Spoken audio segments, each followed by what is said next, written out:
Washington, D.C. Make some noise!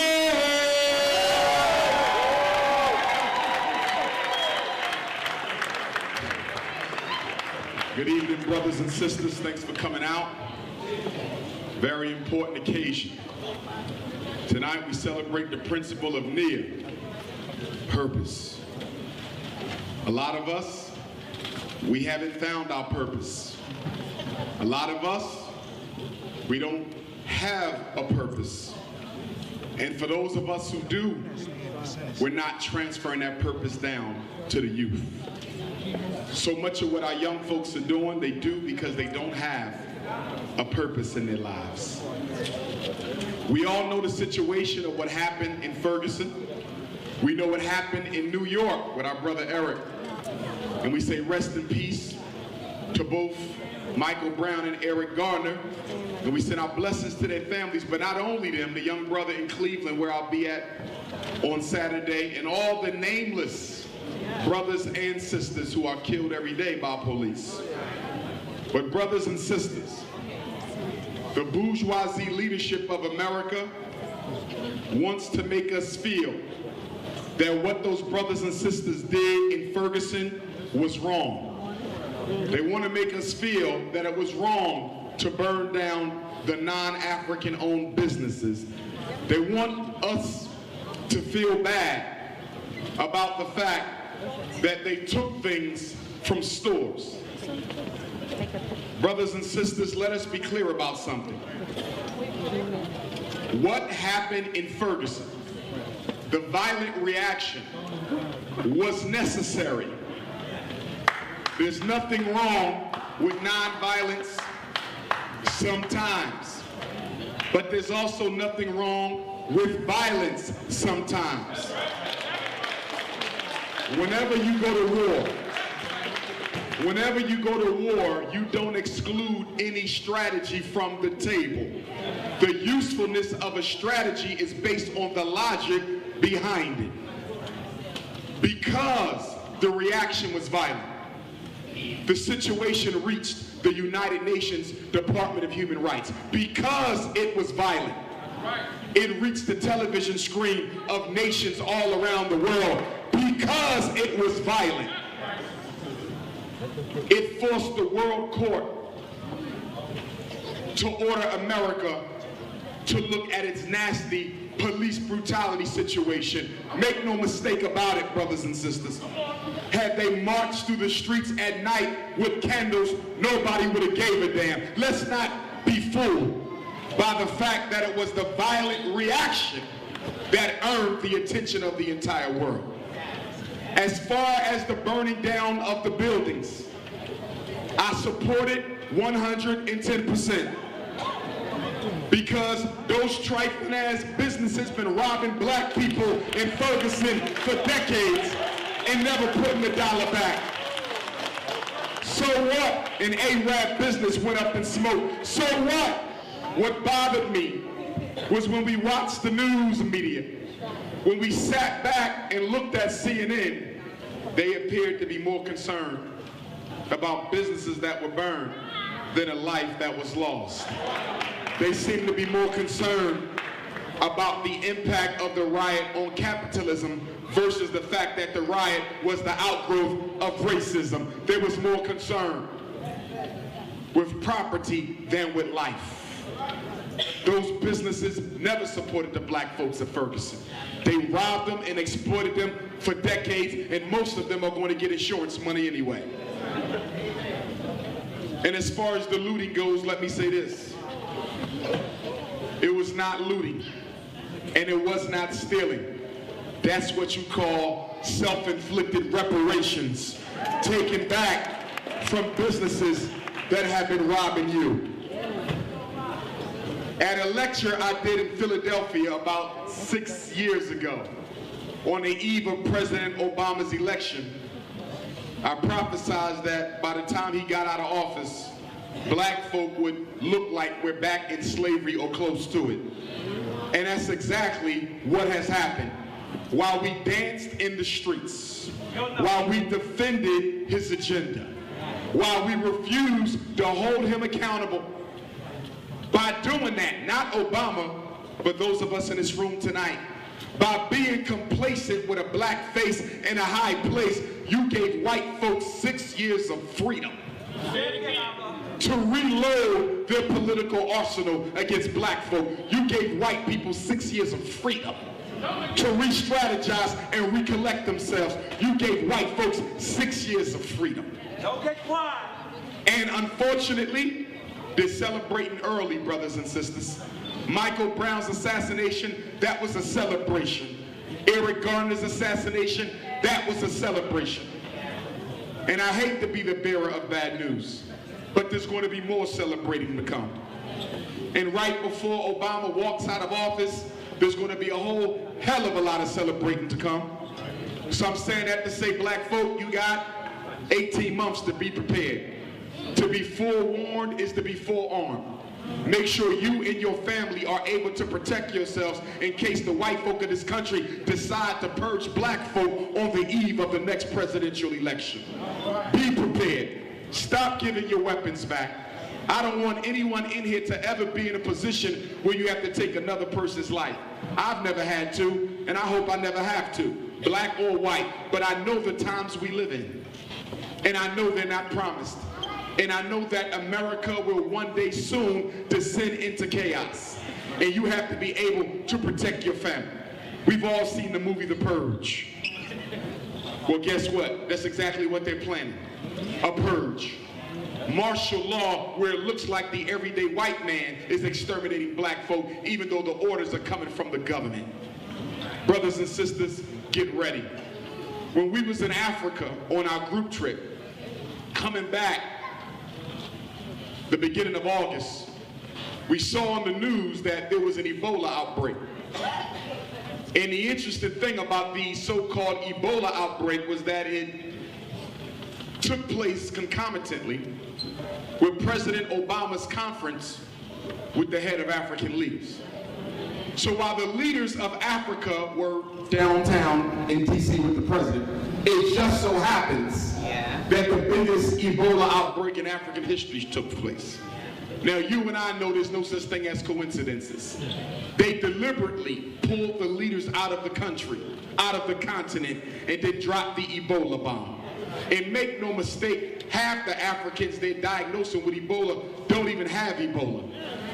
But it is beneficial to the white supremacist agenda to overdiagnose Ebola. Same thing with AIDS. Half the black folk diagnosed with it don't even have it, but it feeds the agenda to overdiagnose it, not to mention the billions of dollars they make on Wall Street for pushing the drugs that come with these man-made diseases. Let us not be fooled. We know where both AIDS and Ebola were birthed, right here in Maryland. United States Army Biological Weapons Lab, Fort Detrick, is still there today. Bird flu, swine flu, H1N1, AIDS, Ebola, and half the cancers we catch came directly from Maryland. And if you think Ebola is something, they're working on diseases that'll make Ebola look like the common cold, brothers and sisters. So what do you do about that? Well, one thing you do about that is you stop taking these damn immunizations they want you to take. To my elders, stop taking the flu shot. Elders, stop taking the flu shot. They're giving you time-release cancer, and they're giving you time-release heart disease, and they're giving you time-release epilepsy. They're killing y'all. And stop immunizing your children. They don't need it. And they cannot force it. You have a legal right to refuse it. Now is not the time to take anything from white folks. Here's the question of the day. Why would the people that's trying to get rid of you give you something to help you live longer? Anything they give you feeds the extermination agenda. Make no mistake about it. For brothers and sisters who give blood, be careful about giving blood. There's some evidence that suggests that they're poisoning people with disease while they draw the blood out of your body. If you got to give blood to a friend, a relative, you do what you must. We have to look out for family, but be careful with whom you go to get it. Be very careful. For those of you who have volunteered to be organ donors on your driver's license. I suggest you reverse that. I suggest you reverse that. They're killing black people out here for organs. And if you are an organ donor on your driver's license, you're basically telling white folk, if you need a body part, here I am. If you want to donate your body for the sake of another person's life, write it into your will. In the event that something happens to me and somebody I know or love or who is of my race needs something I have, then you can give it as long as they don't owe me any money. But it's important that we not let the American racist system use our body parts to help white racists live longer. Imagine your heart in a white man's body who's working against the best interests of black children. Imagine your kidney, your spleen in a white person's body, helping them live long enough to kill more black folks. We got to wake up. White people have never stopped being who they were. We just stopped seeing them for what they were. And that is the weakness. White supremacy's #1 victory is it does what? It convinces the victim that the oppressor has changed his ways. If you think white people have changed, I ask you one question. If you think our relationship to white people have changed, I ask you one question. What is the general power relationship between black people and white people, and has it changed one iota since slavery? Not at all. They are still in control of the institutions. They are still in control of the wealth. They are still in control of every aspect of society that black people need in order to survive. Stop reducing racism to individual white people. Stop defining racism as a negative attitude. Do you realize half the white racists in this country do not exercise negative attitudes towards black people in their face? They work with you. They smile at you. They even marry you. It's important that you keep in mind that white supremacy is a military science. And what is the essence of military? Deception. And white folk are deceiving black folk into thinking that they have changed. So many black folk running around defending white people. Well, it's not all of them. How do you know? Have you met all of them? Well, Dr. Umar, it's not always about the white man. You're right. It's about the white man, the white woman, the white child, the white grandma, the white institution, the white church, and everything else. It's about all of them. For my biracial brothers and sisters, you belong to the family.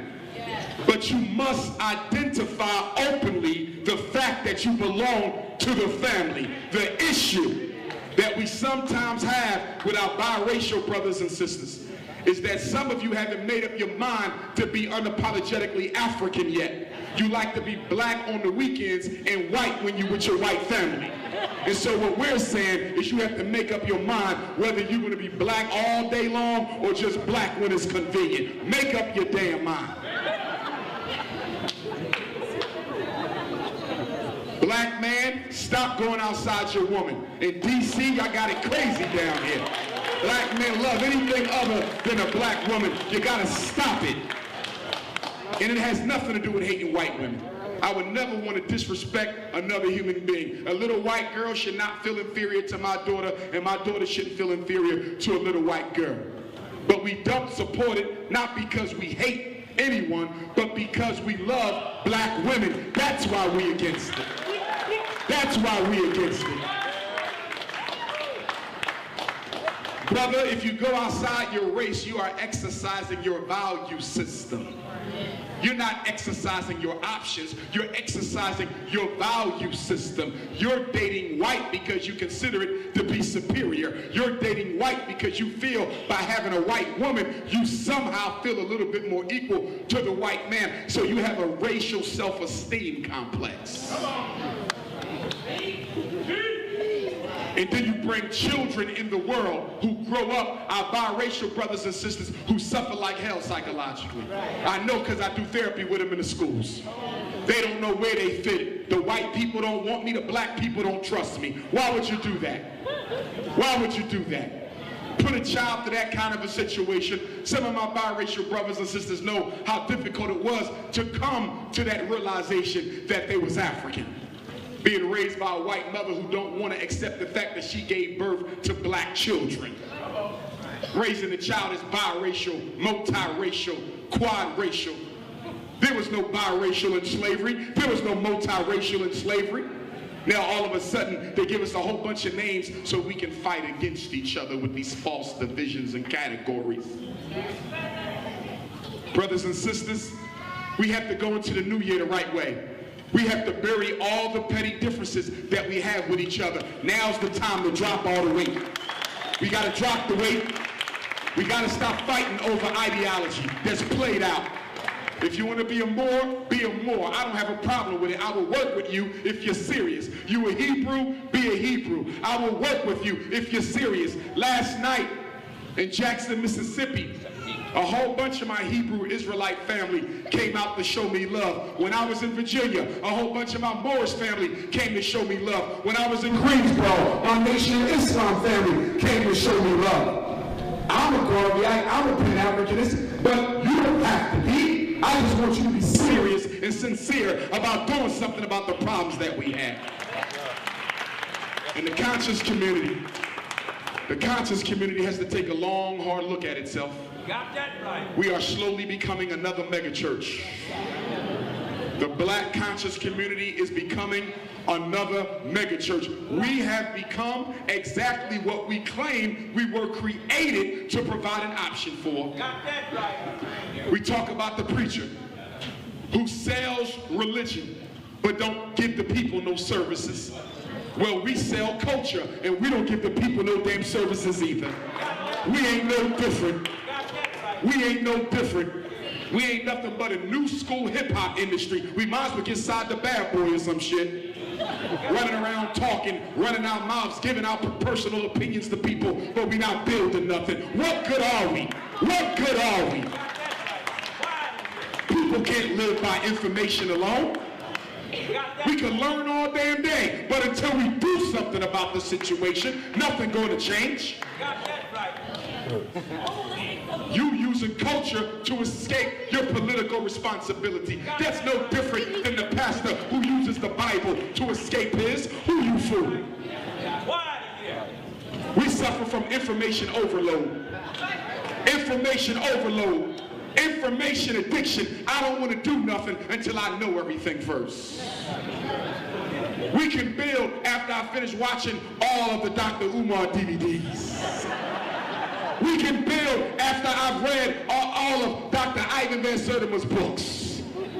We can build once I've mastered the information in hidden colors. We are at war. And we don't have a luxury for you to get your learn on when we're trying to survive. Survival is first, and in your downtime, you get your learn on. You don't get your learn on first, and in your downtime, trying to survive. That's ridiculous. That's ridiculous. Brothers and sisters, let us be clear. We know that the white man is genetically recessive. We know that. We know he's the devil incarnate. We know that. We know that he is spiritually deficient and don't know how to treat anybody else. We know that. But let us be clear. What he's doing to Africans, he's not just doing it because he's spiritually deficient. He's not just doing it because he don't have melanin. He's not just doing it because he just came out the cave a few thousand years ago. He's not just doing it because he's a devil. The white man is doing what he's doing to black people because he can. Because he can. Because you let him. Frederick Douglass said those in slavery who were whipped the most were the ones who could be whipped the easiest. We determine how poorly the white man treats us, not the white man. Where's our pushback? We got Reverend Al Sharpton running around talking about persuasion marches. What the hell? We're going to persuade white people to see what they're doing is wrong. They've been doing it for 400 years. Don't you think they're quite clear of the impact of their behavior against other people? But Al Sharpton is boxed in. He's in debt to Obama. Al Sharpton, National Action Network, no disrespect to anyone here who belongs to it, but it's funded by some of the same entities that we are fighting. How are you going to be funded by the same cracker that you're trying to protect us from? Yes, sir.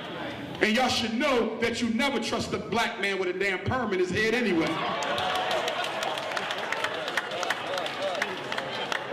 I heard about the Eric Gardner March when I was in Mississippi, or Greensboro. Brother came up and said, Dr. Umar, I was at the Eric Gardner March they had last Saturday. He said it almost brought tears to my eye. I said, why, brother? He said, because the march against police brutality, was led by the police. He said they were out front, they were in the middle, they surrounded the marchers. He said they turned it into a we shall overcome with the police march.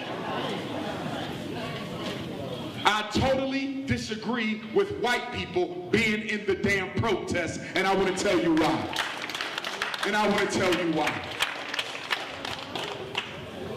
When you have an all-black march, it's clear what you're marching against. African racial genocide. Once you let white folks in the march, it becomes multicultural. Once it becomes multicultural, you can no longer fight against racism because you're marching with the racists. So now the march goes from being about African racial genocide to a miscarriage of justice. A failure of the 14th Amendment, a lack of due process. We're not fighting for amendments. We're not fighting for due process. We're fighting to stay the hell alive.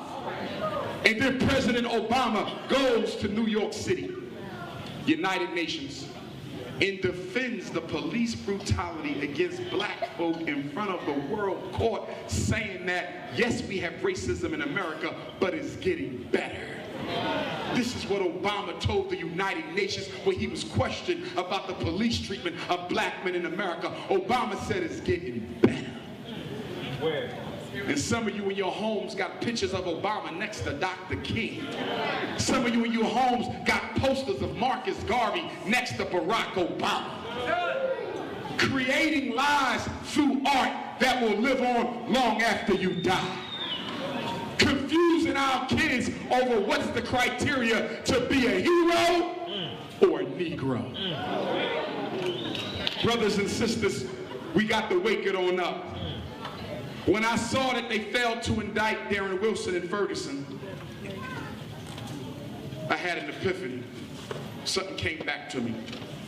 And I said to myself, Dr. Umar, maybe, if they're starting this extermination campaign against black boys like this, maybe America is not the place for you to build your Frederick Douglass and Marcus Garvey Academy.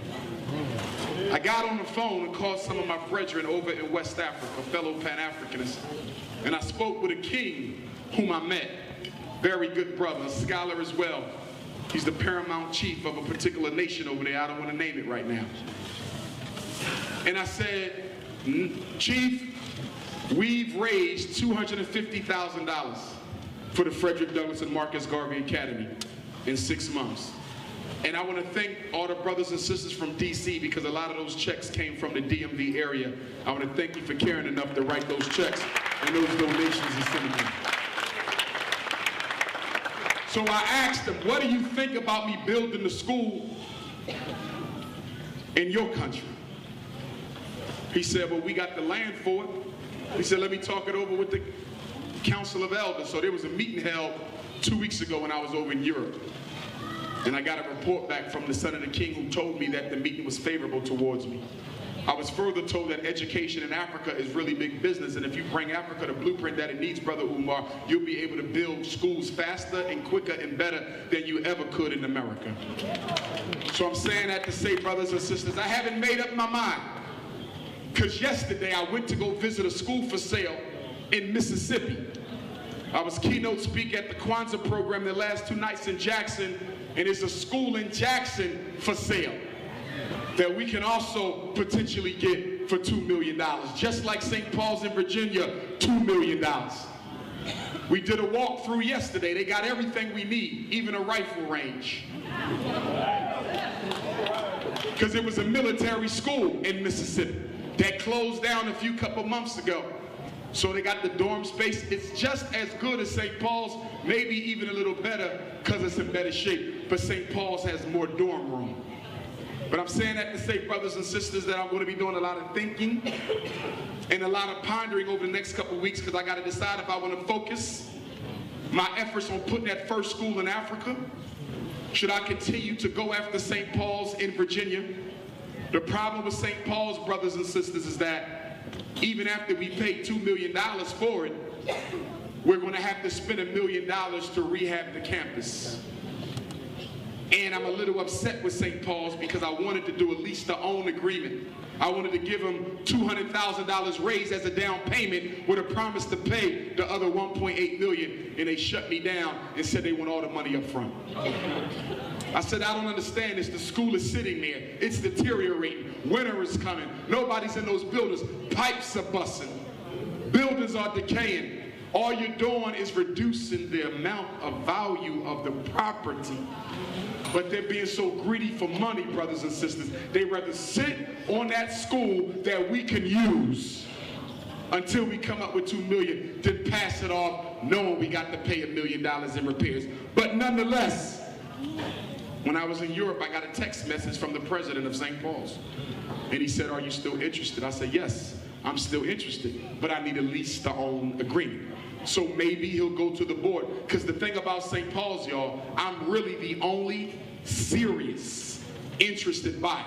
So they're going to have to come to their own senses before the bank repossesses the property and sell it to some white folks for a couple dollars. Are y'all following me? So they need to wake up and smell the coffee. So we got Mississippi, and the brothers and sisters in Mississippi, they made a compelling case. They said, Dr. Umar, we have the largest percentage of black folks in America. If you're going to build a school and you need protection, you need it to be here because there ain't nothing but black folks around the school. Mississippi would be the place for you because it's more black, almost more black than white. In the whole state, only state that's like that, and I think Alabama is close. But Virginia is also a strong argument because it's in a central location where children can get from almost anywhere in the country, and at least the Midwest, the North, and the South. So all I'm saying as that goes, brothers and sisters, if you have an opinion, one way or the other, send me a text message and let me know what your thoughts are. Dr. Umar, I think you should keep pushing for St. Paul's. I think Virginia is a good location, not too low, not too high. Or you might say, go to Mississippi, Doc. We need to go back to the South anyway and get all that cheap land down there and build up ourselves economically. And some of y'all might say, to hell with America altogether. Put that damn school back home, and I'm coming on over there to work with you. So let me know. Now, for my parents, I want you to be clear about something. If the school goes to Africa, your child still comes. The child still comes. Okay?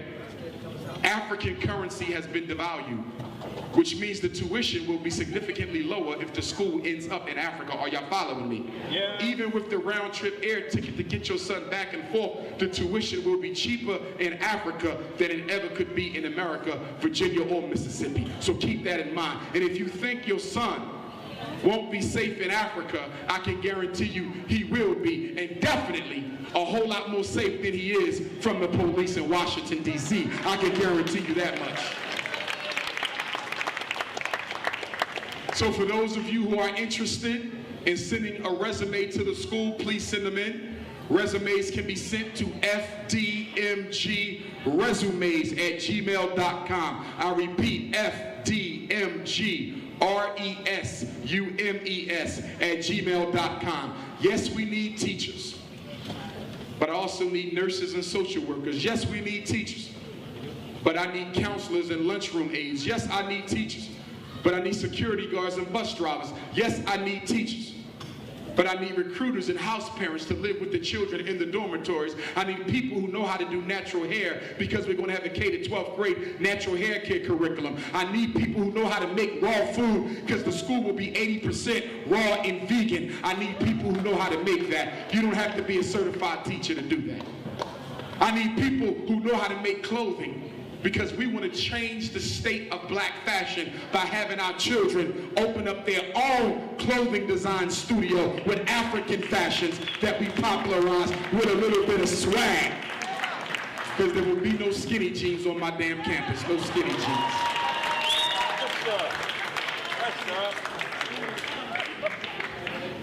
Speaking of that,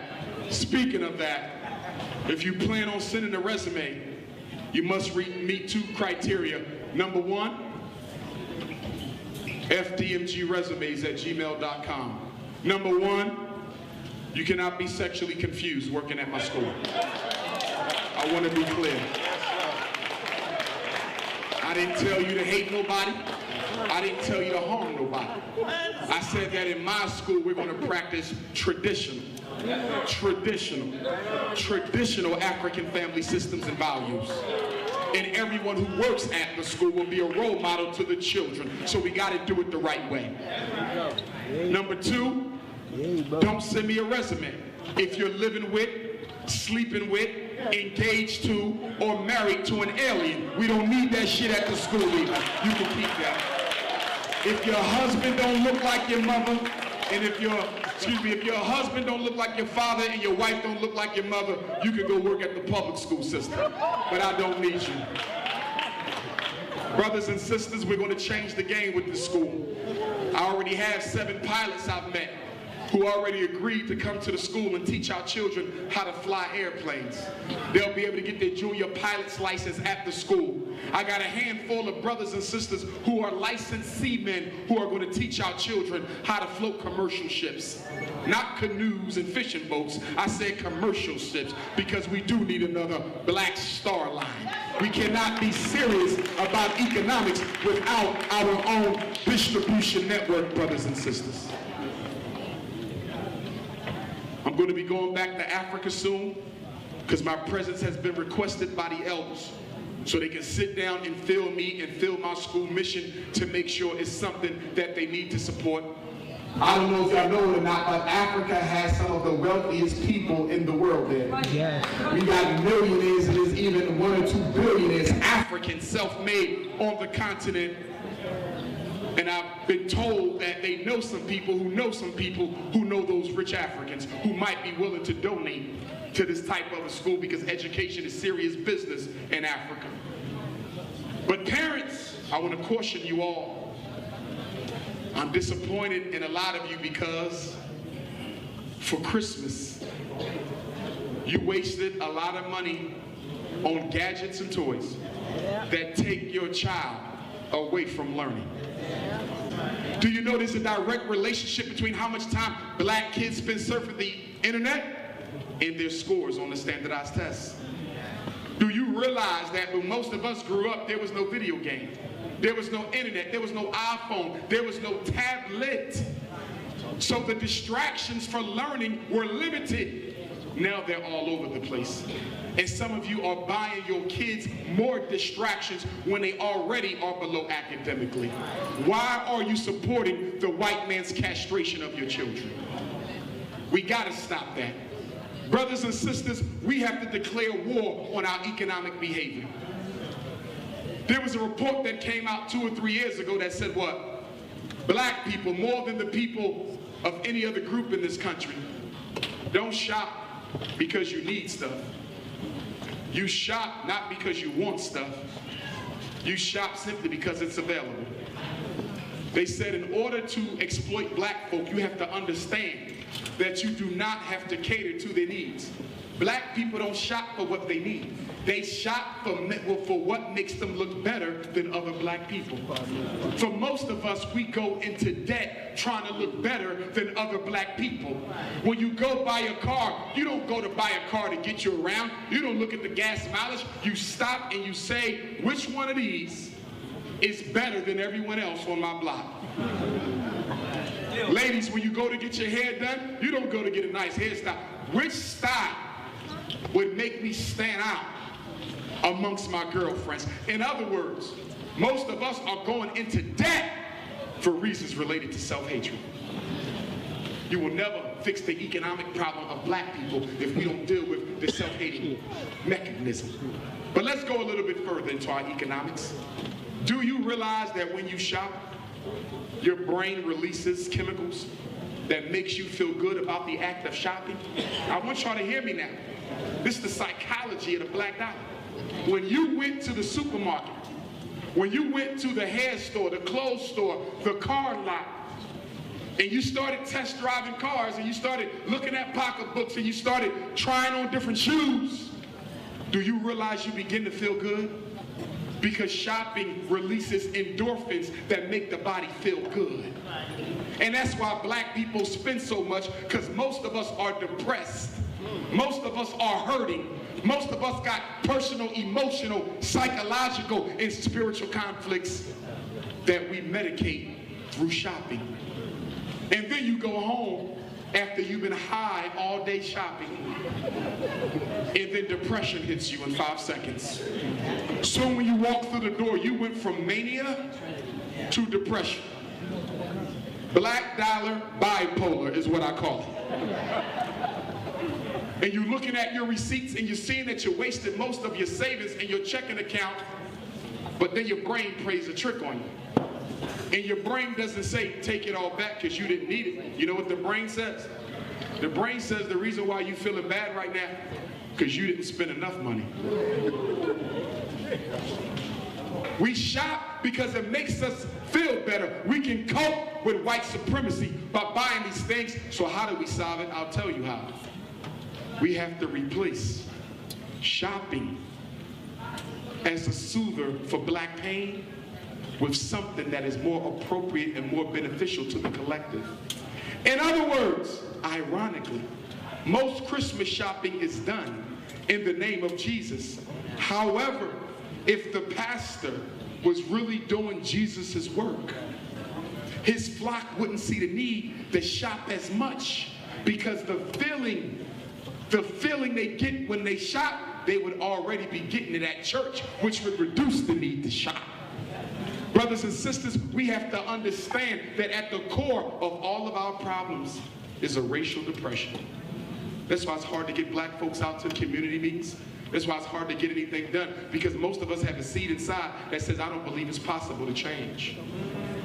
And I'm going to tell you right now, that's the white man's greatest victory over you.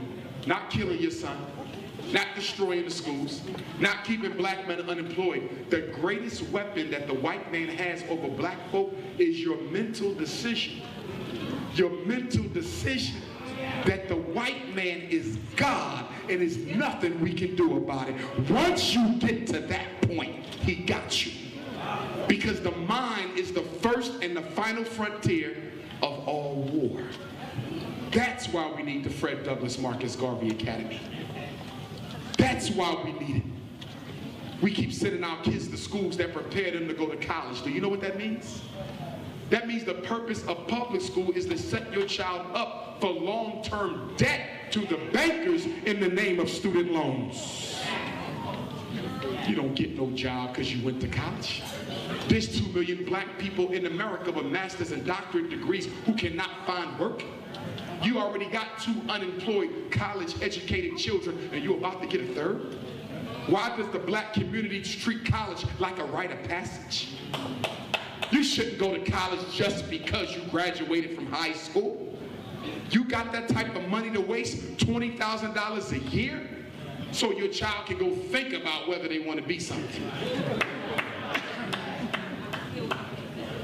How about you save that money and roll it over into an appropriate life insurance program? And speaking of life insurance, black folk, there's a conspiracy going on. White folks are trying to keep us locked under $250,000 life insurance policies while they get insured for $500,000 or greater. Don't you take nothing less than $500,000. One of the ways white people transfer wealth down from generation to generation is when they die. When I died, my white grandson got $1 million just because I died. Black people, all of us going to leave this earth one day. Ain't no need denying it. Put something in place that allows your child to do a little bit better off without you than they actually did with you. We got to leave them something economically, y'all. Your homes, put the homes of the children's name so when you pass on, it's safeguarded to the next generation. Don't let the bank come and take it. There's some things we can do without money to be a little bit better protecting the wealth of the next generation.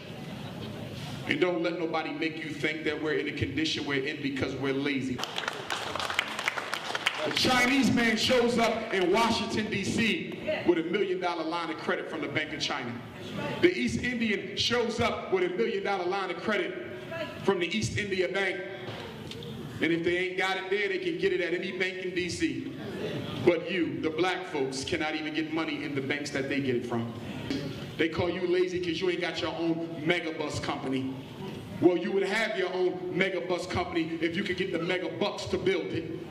We have to shift our discussion about so-called civil rights from equality with white folks, which you're born with, and shift it to financial equality. I don't care about social integration. Stop letting white folks trap you into conversation on social integration. Can we get along? No. Cracker, we can literally hate each other. But as long as I have access to the same kind of wealth you got, I could give a damn how you feel about me personally. Are y'all following me, black folks? Stop letting them trap you into the integrationist argument.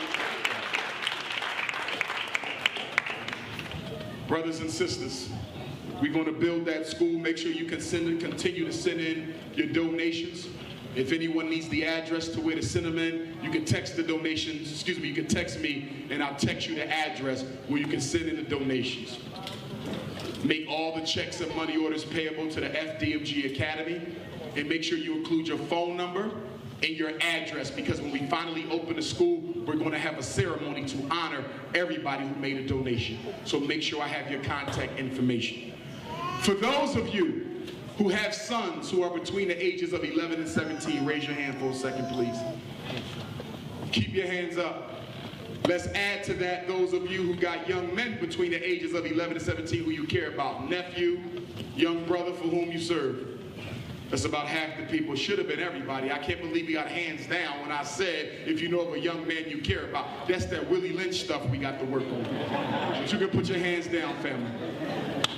In April, listen up. In April, I'm going to be hosting the Dr. Umar first annual Historically Black College Tour and Pan-African Boot Camp for black boys, 11 to 17. There's going to be 5 tours, one each of the 5 weeks in April. There will be 5 pickup and drop-off points. New York City will be 1. DC or Virginia will be 2. Dallas or Houston will be 3. Atlanta or New Orleans will be 4. Detroit or Chicago will be 5. Your child will meet us at a designated place. They will get on the tour bus. There's going to be boys coming from London, boys coming from Africa, boys coming from Canada, boys coming from the Caribbean. They will meet other African boys from around the world, and then we're going to drive them to another section of the country. If we pick them up in New York, they're going to go to the black colleges in the Deep South. If we pick them up in Texas, they're going to go to black colleges in the Midwest. If we pick them up in the Midwest, they're going to go to black colleges in the Southeast. The rationale being, I don't want to take your son to colleges that they can easily get to on their own. Are y'all following me? So we're still working out the costs. We're going to keep it cheap. I'm not doing this for money. I don't do anything I do for money. But we got to make sure we cover the bills. So we got to look at what we got to pay the bus company, hotel, meals. Of course, we want it to be fun. We want to take them to an amusement park or something while they're out. Some museums, it's going to be fun. So in the daytime, they visit the college. In the nighttime, is boot camp. That's me. And we're going to teach them everything they need to know about being a black man. How to honor, respect, and protect black women. We're also going to teach them about dating. Sexually transmitted diseases is up for black children in the inner city. Herpes and gonorrhea and chlamydia and crabs and scabies and warts and hepatitis is running through our young folks like crazy. Now I know half of y'all think your children are virgins, but I can guarantee you they not. I work in the schools with them. Them little girls is hot as hell, trust me. We're also going to teach them about economics, planning for the future, why they need to do well in school, how to deal with the police, how to overcome anger and depression as a young black male when you don't have nobody to talk to and turn to. So if you're interested in sending your son on the tour, you can send them 1 week, you can send them all 5 weeks, it's up to you, but I know they only get 1 week for spring break, so you have to match your spring break to the week that would be best for your child. There's a website you can go to register. The website is Dr. Umar, HBCUtours.com. That's HBCUtours.com. I'm hoping to have the registration ready within the next 10 days. You can go to the site now, but you cannot register now. I'm hoping to have it ready in the next 10 days so you can budget your money. Hopefully you save some over from Christmas to send your child on this trip. Now my mothers, I know what y'all want to say. What about the girls? We keep hearing you talk about the boys. What about the girls? Well, to that black woman, first I want to say that in saving the boys, I'm helping the girls. That's number one. Because your daughter needs a strong man who knows what being a man is all about. So I believe I'm taking care of the girls and the boys when I take care of our young men. However, I know that's not enough. I know that's not enough. So next year, 2016, the Black College Tour will be co-ed. The boot camp will be co-ed. Girls and boys can go the next time. 2015 will be boys only. Why? Because I'm not ready to deal with the girls yet. Y'all know y'all girls is hot. They thirsty. When I go to sleep, they're going to be trying to creep out the hotel. Them girls is fast. The boys are fast too. But the boys ain't got no oven. Girls got an oven. Okay? So, all I'm saying is I want to make sure I have the right provisions in place for the young ladies. Are y'all following me? I just want to make sure I do it right when I co-ed that thing, because these kids are slicker than before. They got skateboards that fly over your head and everything. So I want to make sure, because I don't want nobody talking about my daughter got pregnant on his college tour. Because you know the feminists on Facebook is waiting for something to get me on.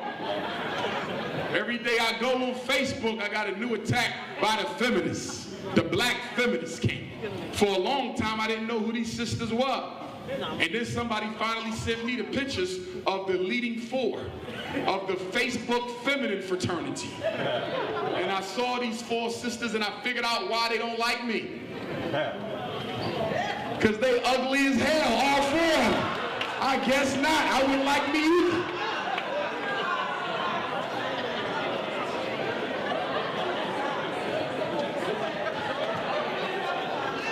For my mothers and fathers, every Tuesday morning at 6 a.m. to 8 a.m., every Tuesday morning, I host a free black parent teleconference. If you ever have a question about your son or daughter, Tuesday morning, 6 to 8, and it is free. So I don't want to hear about no more parents in D.C., Maryland, or Virginia saying you needed help and you didn't know who to go to. So every Tuesday, let me give you my cell number now, so if you need to text me about anything, you can text me. I do not answer my phone because I get too many calls. Send me a text message. If you send me an email, you need to send me a text message to check my email because I got email overload going on, okay? My phone number is 215-989-9858. I repeat, 215-989-9858. 215-989-9858. Also, before you leave here tonight, I want you to go over to my merchandise table. I have a sign-in sheet for the Parent Association up on that ledge. I need all of you who have not signed up the last time we was here. I need you to make sure I leave today with your phone number, your email address, because we're going to be organizing the Washington, D.C. Independent Black Parent Association. Some of y'all been waiting for us to get started, and I'm proud to say, brothers and sisters, in the new year, we will be getting started. So make sure I have your contact. If you're interested in helping to be an organizer in one of the committees, write organizer in the column that says comments, so I know you want to help. But please don't say you want to help if you do not. It's okay to just be a member.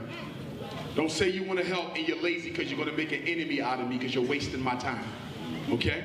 Serious people only. Please sign up. We're going to organize against special ed. We're going to organize against school discipline. We're going to organize our homeschooling parents. We're going to train some parent advocates to go into the school meeting with the parents. We're going to have a social committee to help our struggling single mothers. We're going to have a finance committee to make sure the school district is spending the money on the children. And we're going to have a policy committee to change the operating rules that work against your child. Your daughter lives on the west side of D.C.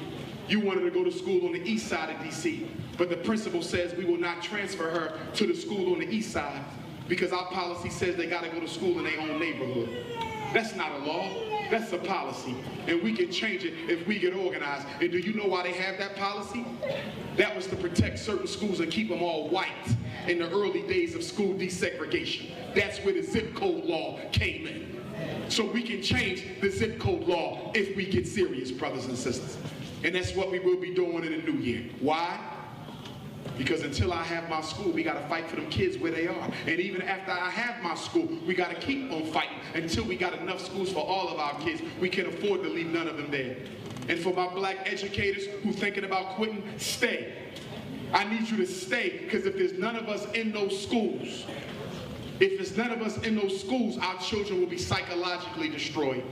Black parents, stop getting your children evaluated for special ed. They don't have disabilities. Stop the special ed. It's crazy. It's crazy. Why are you letting your child get evaluated in kindergarten? Are you serious? A reading disability in the first grade. Are you serious? A math disability in the second grade. Are you serious? How can your child have a math disability at 7 years old? They only been in school for 2 years. What's wrong with y'all parents? Letting these teachers dictate to you whether or not your child got a problem learning. Your child don't have a problem learning. Do you realize our ancestors taught themselves how to read on their own? No teacher, no tutor, under the threat of death. The problem ain't them, the problem is y'all and those teachers. The teachers don't care, and some of y'all don't care. And the worst thing that can happen to a black child is to have a teacher who don't give a damn and a parent who doesn't either. Most of my fighting in the schools, I don't do it with white folks. White folks let me do whatever I want. So when I walk in, just do what he got to do and let him out. They see me coming. It's the black folks I got to argue with. I'm sitting in meetings with some of y'all black parents in front of white folks. I got to argue with you in front of white folks to tell you that this baby is too young to be getting tested for some fake-ass ADHD. Are y'all serious? Ritalin, are you serious? Adderall, are you serious? Concerta, are you serious? Depakote, are you serious? And Risperdal, the drug that has the boys growing breasts now, are y'all serious? So he can sit still long enough to learn about Christopher Columbus. Come on, y'all. Come on. Ain't no daddy at home disorder is what's going on. And we got to fight against ain't no daddy at home disorder. And that's why we want to train the parents up, and we want to help the parents who are struggling as well. We have to do this. I want to say this about reparations, because I've been getting a lot of questions about reparations movement. This is what I want to say about that. I support it unequivocally. We can never forget about it. Our ancestors have yet to been paid for the labor that they exalted in building this country. We are owed restitution for the unpaid damage and labor of our ancestors. But here's my issue with the reparations case. The one from CARICOM, the one from the States, the one in Europe, because they have a reparations movement, and even the one in Africa. Number one, they are too sectarian and divided. There needs to be one global reparations movement, not a whole bunch of reparations tribes. Are y'all following me? Number two, I haven't seen the psychological damage calculated yet. See, what y'all need to understand, brothers and sisters, that the labor, the unpaid labor is one expense.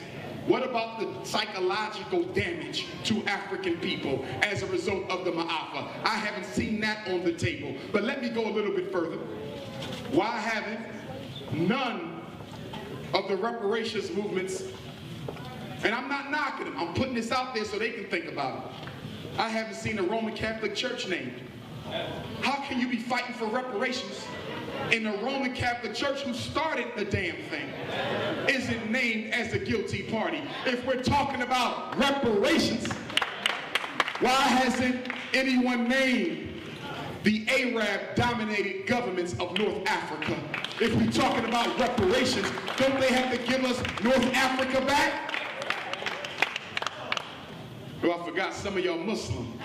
And because you Muslim, you think that gives you a responsibility to protect Arab invaders. So y'all going to defend the Arabs' right to dominate North Africa because your religion, you think anyway. Because there's nothing in the Quran that said you got to defend that. But you feel you're obligated to defend your Arab oppressor. Brothers and sisters, we have to name everyone who's guilty. Every country that participated. None of the Arab nations have been named. And the other thing about reparations, nothing on the demand list should include money. Nothing, no cash. Why not? Because cash runs out. And the benefit that white people will accrue from our ancestors' labor can never run out. So why would you accept a payment that can exhaust itself when the benefits to white supremacy of slavery can never exhaust itself? Are y'all following me? When I was in Europe, they had the pound. The dollar was almost, the pound was almost $2, $2 US. When I was in Holland, the euro was more than $1. So why do we want payment from a worthless currency for our ancestors' unpaid labor? And the last thing I want to say on reparations is this, and then I'm going to bring this to a close for the night. We need to make sure that the attorneys, the lawyers that are representing the reparations case, we have to make sure that this work is being done for the sake of the people and not for the sake of their own personal pockets. I want to see the agreement between the attorneys and the reparations group, because if you really care about African people, you will do this pro bono, knowing that the payout to all the people will also be a payout for you. I just want to make sure that the reparations struggle isn't being hijacked by black bourgeoisie lawyers. Brothers and sisters, as I bring this to a close,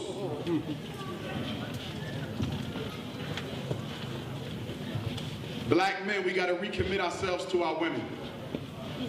Our boys have to see examples of healthy black families because it's under attack right now. Every brother in this room, myself included, all of us black men, in African culture, it don't matter which one you can choose. In African culture, marriage is half of culture.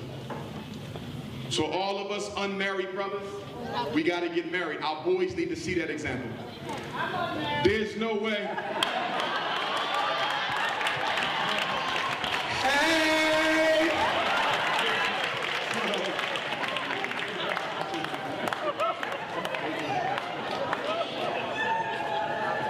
We got to get married, family. There's an attack on the institution of the black family. I was at the movies a few weeks ago. I went to see No Good Deed, Idris Elba, Taraji P. Henson. I'm watching this movie, and I get to the end of the movie, and I find out the plot of the entire movie. Idris Elba, a black man, breaks out of jail to go find and kill his white girlfriend for cheating on him. And then Taraji P. Henson is a lawyer, married to a black lawyer, and we find out at the end of the movie that her black husband is cheating on her with the same white girl that Idris Elba broke out of jail to kill. In other words, the whole movie was about white cookies. And then I left that theater and I went to go see Addicted. And I'm watching this movie, and it's a black woman cheating on a black man with a white man. And then I come home and I notice that most of the commercials now are biracial commercials. You hardly see a black man and a black woman in the McDonald's, the Toyota, the Nissan. And then I turn on TV and there's Olivia Pope. A black woman who cannot be content with any black man. A black woman who sleeps around with white men until the president wants her to be his bedwench. And this is the most popular show in America for black women. So for sisters, I have to ask you, why do you love scandal so much? Now, as a psychologist, let's do the psychoanalysis. There's a little bit of you in everything you like. So if Scandal is the most popular show for black women, then somewhere in some sisters there is a desire to be the white man's Bedouin yourself. So you have to check your own psychology, black woman, and stop supporting shows that denigrate you. That includes Basketball Wives, Hoes of Hollywood, and every other show that's out there. Stop watching it because they're conditioning our children. Brothers and sisters, they are conditioning our children. Listen, we know what black love is about, but our children do not. Scandal ain't for you. Addicted ain't for you. No Good Deed ain't for you. It's for your 9-year-old. It's for your 10-year-old. It's to get them young enough and turn off the desire to be with a black man. Turn off the desire to be with a black woman. That's why if I were in charge, no home raising school-age children would have cable television in it. Because there's nothing positive about it for our children. Listen, we have to make marriage look more attractive than being single. We got to make the institution of family look more sexy than just shacking up. We got to make engagement appear more honorable than just simply dating a black woman. Are y'all following me? We have to return the black woman to her God-given status in the black community, because if she does not rise, the rest of us do not either. And if that is true for the black woman, it is also true for Mother Africa herself. You as black folk, we will never get what we need in this country until Africa is returned to her rightful position in world affairs. Do not get Pan-Africanism twisted. Pan-Africanism is based on a solid foundation of working at home and abroad at the same time. We don't neglect our issues here for Africa, but we know our issues are intimately connected with the issues of Africa. What did Mr. Garvey say? A strong man is strong everywhere. And that's why the Chinese get respect everywhere, because China is strong. That's why the Jews get respect everywhere, because Israel is strong. That's why the East Indian gets respect. But you want to get respect in America, in the UK, in Canada, while your mother continent catching hell. It's not going to work that way. And black man, stop making excuses for why you're not with a black woman, because none of them are acceptable. I've heard them all, and I know she's not perfect. I know that if you get on her nerves, she will put your business in the street. I know this about my sister. You forget her birthday, she might sell your social on tax day. I know this about my sister. And if she can put up with you and your nonsense, you should be able to put up with her and hers. No matter how you look at it, our children need to see examples of healthy love. And we also got to see examples of healthy respect for the black phenotype, which is why in my school, none of the girls will be allowed to come to school unless their head is natural. There will be no weaves. There will be no perms. There will be no straightening combs. There will be no hair color. There will be no sew-ins. And there will be no Jerry curls either, because I heard they're coming back in D.C. No Jerry. Chocolate City Jerry. In conclusion, I want to say this.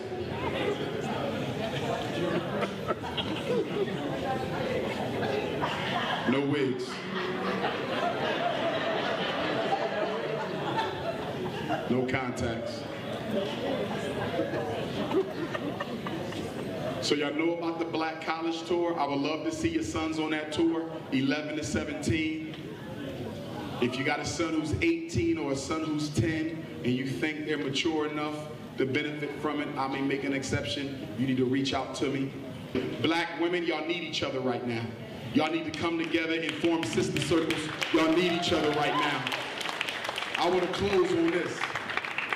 I want to close on this point here. Black women, you have been stripped of your femininity by white folks.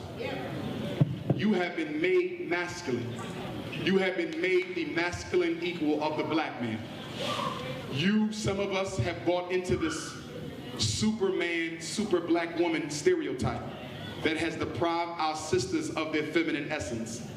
Black women, I need you to take it back for the sake of our daughters, so they know that you don't have to be macho to be a strong black woman. So they know that you don't have to be a commandeer of a black man to be a strong black woman. I'm a psychotherapist. I'm seeing black women be checked into the mental hospital almost every day now.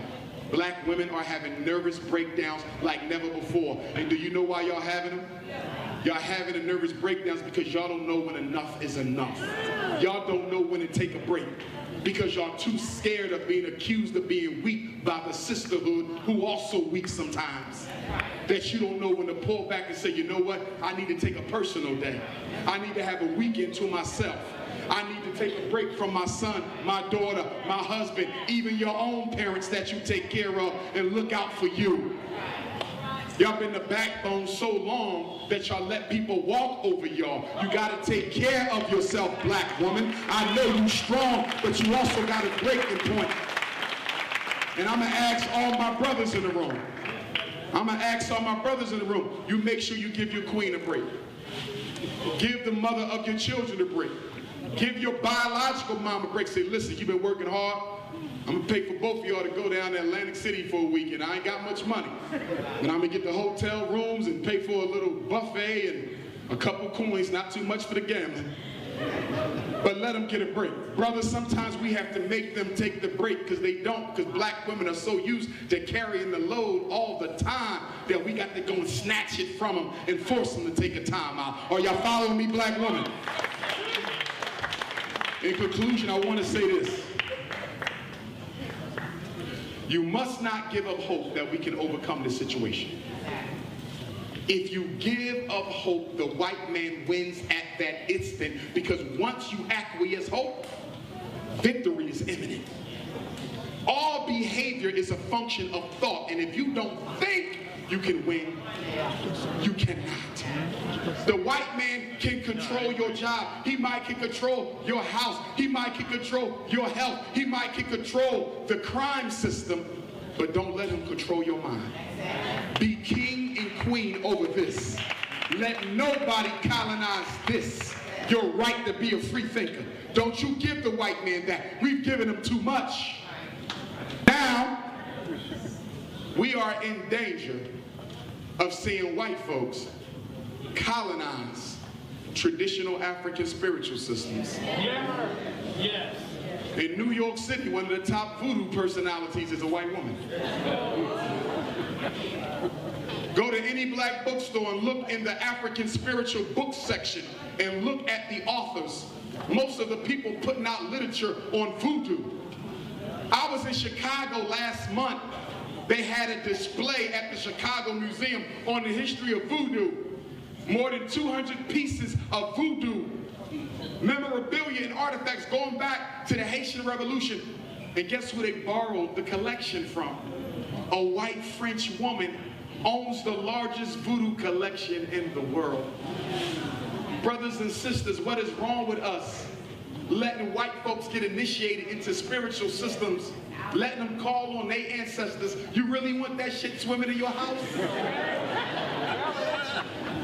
We have to keep some things all black sometimes, brothers and sisters. They done took everything else, and now you're going to give them your mysteries too. If you don't watch it, there will come a time where in order for you to practice traditional African religion, I don't care what it is, Dogon, Kemet, Ifa, Akan, it don't matter. There will come a time where white folks will make you go to college, get a degree, pass a test, and get a license to practice your own. They don't care. When you let them in, they come in to take it over, which is why you must keep them out of everything you do. They do not share power. I had this discussion yesterday. Sister was on the phone with me trying to force me to take grant money to build my school. I said, sister, I cannot do that. Well, maybe you could use their money. No, you can't. Show me an example of black folk using white people's money to finance black liberation. In fact, if anybody's interested, there's a good book you want to read. And it's called The Revolution Will Not Be Financed. It's written by, I think it's written by white Marxists, but it's an excellent book that talks about how every organization that has ever taken money from another race to fund their struggle ultimately sold out, got bought out, or straight up copped out. This is for us to do, not for nobody else. I'm gonna finish. Y'all took a while to get me up here, so y'all not gonna rush me. I'm not gonna do that. Y'all made my people wait for 4 hours for me to get up here. I'll come and I'm done. I don't care who don't like it. I'm gonna be respectful, elder. Give me 5 minutes. This is my elder.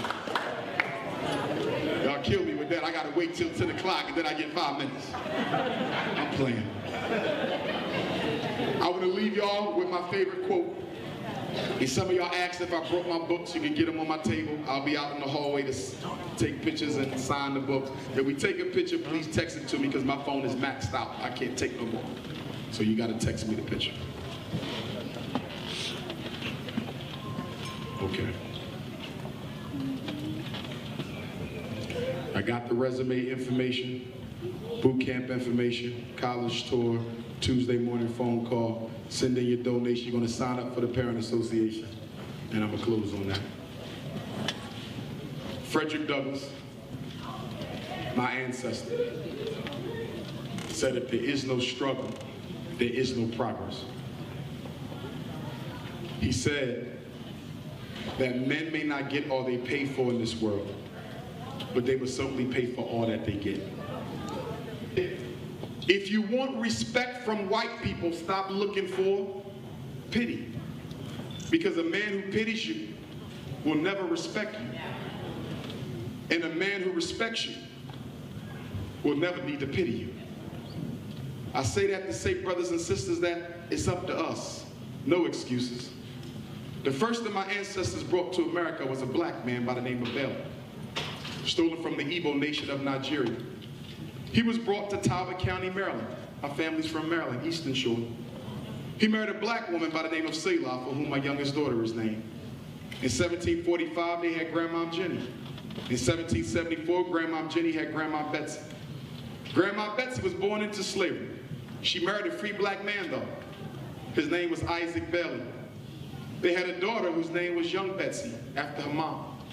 My grandmom, Young Betsy, was raped by Aaron Anthony, who owned my family, giving birth to my great-great-great-great-grandfather, Stephen Henry Bailey, in 1819. That same Irishman raped her older sister, Harriet. And in 1818, a year earlier, she gave birth to Stephen's big brother, Frederick Bailey. Frederick was lucky. God blessed him because at the age of 20, Uncle Fred was able to get away. He ran away and changed his name from Bailey to Douglas so they could not track him. But Grandpa Stephen wasn't so lucky. He remained in slavery. In fact, he married a black woman who was also enslaved on the same plantation, Grandma Caroline Wilson, who didn't learn to read until 1909 before she passed. And their firstborn son was a black man named George Washington Bailey, who went on to become the first black public school teacher in Talbot County, Maryland after the Civil War. But when the Civil War started, Grandpa Stephen and George, they fought side by side in the United States Colored Troops of Maryland. Uncle Fred didn't fight in the war, but he sent two of his sons, Lewis and Charles. They went north to Boston and enrolled in the 54th Massachusetts Colored Regiment, from where we get the movie Glory. Morgan Freeman plays the oldest son of Frederick Douglass, but he didn't play him by name. But there was a lot of historical inadequacies in that movie. Glory made you think that all the black men who fought were escaped slaves. But the truth of the matter is every black man in the 54th Massachusetts was a free black man who voluntarily got in the war to help free his brother in the South. So when the war ends, Grandpa George marries Grandma Manny. Grandma Manny is the niece of Bishop Alexander Wayman. For those of you who belong to the African Methodist Episcopal Church, you know that Bishop Alexander Wayman was the 7th bishop under the Richard Allen. Okay. He's my great-great-great-great-granduncle as well. They had a daughter by the name of Caroline who moved to Philadelphia when her parents died in Maryland. She had a daughter named Vivian. Vivian married a Spanish-speaking Cuban immigrant by the name of Cicero Noel. Speaking of Cuba, They need to be careful. America is relaxing its sanctions against Cuba. If you remember, they did the exact same thing to Gaddafi. Relaxed the sanctions a year before they went in and conducted the assassination. As far as our sister Assata goes, it is my hope and my prayer that President Robert Mugabe of Zimbabwe is putting plans in action to get our sister jailbroke out of Cuba, because I no longer trust the Cuban government with her best interests, brothers and sisters. Grandma Vivian and Grandpop Cicero had Grandma Ida. Grandma Ida married Grandpop James Johnson. They had Jamal, and Jamal married Barbara, my mother, and on August 21st, 1974, the anniversary of the Haitian Revolution, the George Jackson assassination, and the Nat Turner War, I was born in North Philadelphia. I recite that because I like to bring my ancestors with me, because I know they are. And I know they're my #1 protection. And I know yours are your #1 protection. No baptism is necessary. They came with you when you came out of your mother. We got to get back to that. One of our biggest contradictions as a people has been what? We have either been totally political in our movement or totally religious. Where's the balance? As we go into the 21st century, we have to balance the political with the spiritual so we benefit from both sides. Our political and economic order is founded on a strong spiritual foundation. We got to get back to that. We have never been a people who've been in love with money, and we shouldn't start now. Money is only as good as we can use it to help other black folk. Don't you dare fall into the American mindset that you can spin your way out of misery. Not at all. We rise and we sink together. Dr. George Washington Carver is on my mind. Yes, sir. And he's on my mind because he was a black man who was castrated as a child. Castrated by the white folks who raised him because they was afraid he would sleep with their white daughter, so they removed his penis from his body. And this black man with his penis removed from his body went on to become the first black man with a doctorate degree in agricultural science from the state of Iowa. He gets a phone call from Booker T. Washington, can you please come to Tuskegee? We need a science teacher. At the time, he was considered the top scientist in America. Not the top black, but the top scientist. White corporations were trying to pull Dr. Carver in with multi-$100,000 and $1 million contracts to help them create lotion and bullets and new war machinery and other types of things, and he turned it down. An opportunity to get rich, he turned it down and went to Tuskegee Normal Institute. And when he got to Tuskegee, he asked Booker T. Washington, where's my lecture hall? Where's my apartment? Booker T. told Dr. George Washington Carver, we don't have anything for you. We don't have much at all. This castrated black man didn't complain. He went to the trash dump of Tuskegee. You can research it if you don't believe it. Okay. He went to the trash dump of Tuskegee and took out metal. He took out tin. He took out copper. He took out plastic. And from the garbage of children, from the garbage, from the refuse of students, he gave us more than 300 products from the peanut. From the garbage of college students, more than 500 products from the soybean. From the garbage of college students, more than 400 products from the sweet potato. And here we are, talking about we can't fix it with the resources we got, when we come from ancestors who had nothing and still made something out of nothing. So I say as I leave you, brother and sister, we know white supremacy is our #1 enemy. We know that. But we have to make sure that we are not its #1 cheerleader. Let us tap into ourselves and pull out the God that's laying inside. Because everything we need to fix our problems came with us on arrival from our parents. The reason the Lord doesn't answer our prayers is because everything you need, you already got what you're calling up to divinity for. Remember what Marcus Messiah Garvey said. The provisional president of Africa, His Excellency, said, without confidence in yourself, you are twice defeated in the race of life. With confidence, you have won even before you have started. I want to lastly invite any of you who might be interested in coming with me to Manchester, England next October 2015. We will be celebrating the 70th anniversary of the 5th Pan-African Congress that took place in Manchester in 1945. A little unknown student from Lincoln University named Kwame Nkrumah was there. Nobody knew him at the time. A little known student named Jomo Kenyatta was there. Nobody knew him at the time. The first wife of Mr. Garvey, Amy Ashwood, she was there. W.E.B. Du Bois was there, Ross McConan was there, and it was from that conference that the ideological strategy to remove the white man from Africa was put into motion. So brothers and sisters, I say that if you're interested, I will be hosting a trip to Manchester.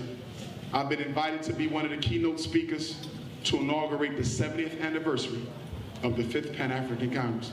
Because as our great and mighty warrior, Dr. John Henry Clark said, who's now an ancestor, it is Pan-Africanism or perish, it is unify or die, it is repatriation or extermination. Ashe, ashe, ashe. Thank you, brothers and sisters.